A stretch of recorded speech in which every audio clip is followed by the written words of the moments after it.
আপনি জানেন কি একই পুকুরে বছরে ৩ বার তেলাপিয়া বিক্রি করতে পারবেন।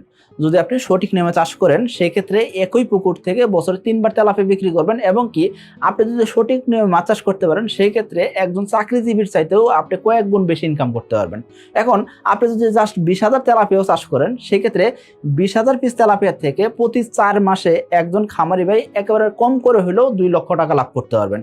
প্রতি ৪ মাসে যদি ২ লক্ষ টাকা লাভ হয় সেক্ষেত্রে আপনি হিসাব করেন যে প্রতি মাসে কত আসতেছে, প্রতি মাসে মোটামুটিভাবে ৫০,০০০ টাকার আশপাশে লাভ হইতেছে।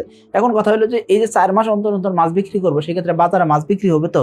দেখেন তেলাপিয়া এমন একটা মাছ সারা বছর চাহিদা থাকে, সারা বছর আপনি বিক্রি করতে পারবেন এবং কি আমাদের অনেক এসে তেলাপিয়া খামারি ভাই আছেন যারা কি করে থাকেন প্রতি মাসে মাছ বিক্রি করতেছেন। তারা কি করতেছেন ৪ মাস পর পর মাছ বিক্রি করবেন এরকম টার্গেট না, তাদের একাধিক পুকুর আছে।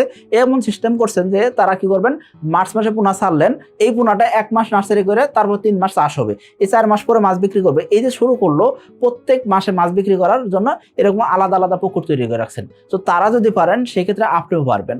এই জন্য বলবো সাকিব এগ্রোটেকে আসার জন্য, এসে তেলাপিয়া চাষ করার জন্য।